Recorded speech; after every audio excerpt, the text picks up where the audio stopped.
Ladies and gentlemen, today we're talking about the absolute best ages for federal employees to retire and why. And the goal for this video is that you come away for your situation knowing the absolute best age where you can maximize your benefits and maximize your life. Now, if you are new here, so good to have you. My name is Dallin Haas. I'm a financial planner who serves federal employees every single day, and I absolutely love it. So let's dive in. And actually, we're going to focus on 3 specific dates that have some major perks at retiring at those ages. We've got 57, 60, and 62. We're going to talk about all the reasons why so many people retire at these specific ages. However, just keep in mind that while these ages are very good for lots of reasons, there's a lot of people that retire then, the perfect age for you may not be up here.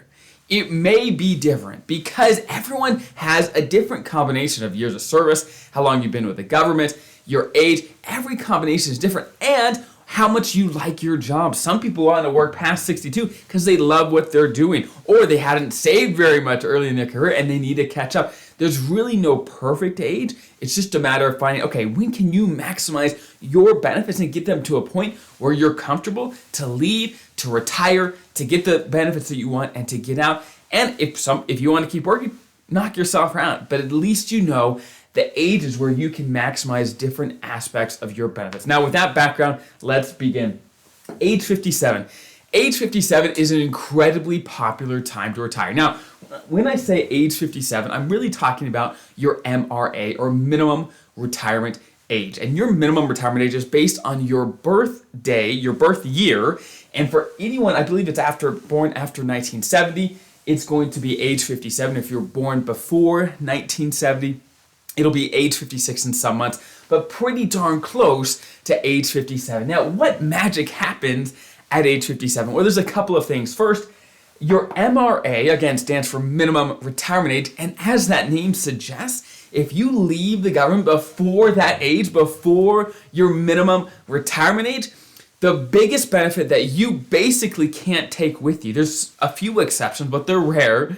The biggest benefit is there's almost no way to keep your health insurance if you leave the government before your minimum retirement age. And basically, the reason is you have to hit your MRA to be eligible to get a pension right away, to have your health insurance, all of those things. So again, your MRA is an incredibly popular time because if you go before that, a lot of your key benefits just simply aren't there for you in retirement. Now, one note I will say is the group of people that tend to retire before 57 all the time are special provision federal employees. So these ages don't apply to special provisions the same. So if you're a firefighter, air traffic controller, law enforcement, these ages are not going to be exactly for you, right? It's going to be mainly for traditional FERS. So keep that in mind. If there's any special provisions watching, these ages probably aren't for you because especially most special provision positions have mandatory retirement at 56 or 57. So most of you can't even make it this far if, again, you're special provision. But again, I'm going to focus on traditional FERS for this video.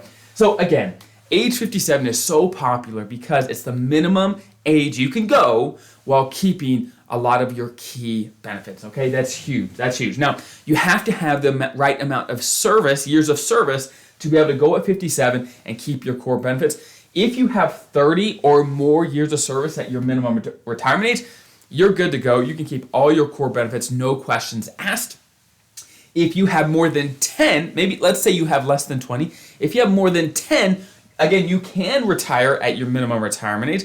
However, if you want to get your pension right away, you're going to have a reduction to that pension. That type of retirement, if you want to learn more, is MRA plus 10 retirement. That's what it's called. I've got whole videos on that, so check that out. However, with an MRA plus 10 retirement, you can actually get out of the reductions to your pension if you use a postponed retirement. Again, I've got whole videos on postponed retirement as well. If you want to go check those out, you could do it on YouTube, or you could go to our website at haasfederaladvisors.com to check out more information about those specific topics, okay? So let's move on. Let's say you are past 57, right? What are these other ages that are really, really popular to retire at? Let's start at 60. Why is 60 such a popular time? Well, like I mentioned, at your minimum retirement age, you have to have at least 30 years of service to get a full pension without any reductions. 30 years. And many people simply hadn't started working for the government early enough in their life to have 30 years by their minimum retirement age. However, once you hit age 60, the requirements, the amount of years you need to have to retire from the federal government without any reductions, it goes down to 20. So you only need 20 years at age 60 to have a full-blown retirement, which means a pension right away, keeping your health insurance, all the key benefits that you want. So again, 60 for that reason is another reason that so many people right at that mark at age 60, they take off as, hey, look, I've got at least 20 years. I'm age 60 now. I want to take my benefits and run. Okay? That's age 60. Now 62.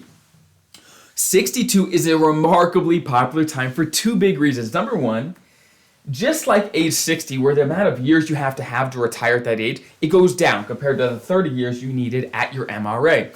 At 62, the same thing happens, but it drops all the way down to 5 years. You only need 5 years of service at age 62 to get a pension right away, to keep your health insurance, which is incredibly low, especially compared to 30 years or the 30 years you need it up here. Okay, the 20 you need here, 30 here. You only need 5 years of service at 62 or beyond to be able to leave the government and have no reductions to your pension, to get a pension right away, and to keep your health insurance. So that's a great, great perk, okay? Now, another huge reason that traditional FERS retire at 62 or beyond is if you retire at 62 and you have at least 20 years of service. Again, so if you retire at 62 or beyond and have at least 20 years, your pension actually gets a 10% bonus. A 10% bonus to your pension compared to other people that retire before 62 and without 20 years.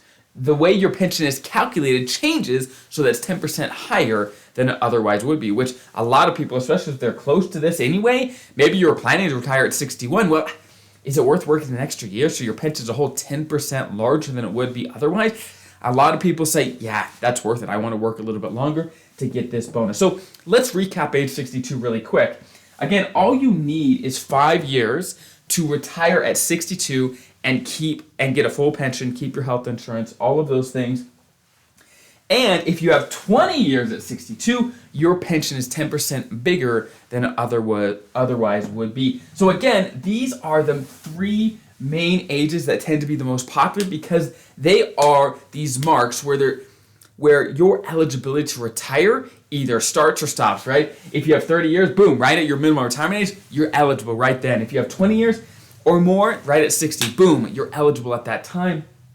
62, again, the requirement goes down to just 5 years. So these ages tend to be when large waves of federal employees decide to retire because they get a lot of their key benefits at these specific ages. Now, again, is 61 a bad time to retire? Well, not necessarily, right? Or is 59 a bad time to retire? Not necessarily. It just depends where you are at. So basically, this is how I'd look at it.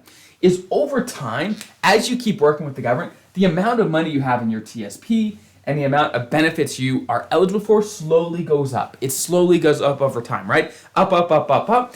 And at some point, it's going to be at a level where your pension or your first supplement, your Social Security, your income in retirement is healthy enough and large enough where you're comfortable. You say, look, I'm good. I'm ready to walk out. And again, maybe you love your job right now, which is amazing, right? But there comes a point for everyone, even those that love their job, where you're like, look, enough's enough. I'm ready to go on to that next stage of life. So it's just a matter of finding for you where the benefits and the amount of money you have in the TSP and everything is enough so that first you're comfortable. And again, these ages tend to be popular because benefits tend to go up in steps, right? Where you hit a certain criteria and boom, you're eligible for something all at once, which again, that's why a lot of people go right when they're eligible for whether a pension right away or their health insurance or whatever type of benefit they're really trying to get from the government. So I hope that's helpful. If you want any additional help with your federal retirement, making sure you're getting the most out of your benefits, check out all the links in the description. There's a bunch of helpful things just for federal employees, just for you to make sure you retire comfortable and confident. Have a great rest of your day. I'll see you guys next time.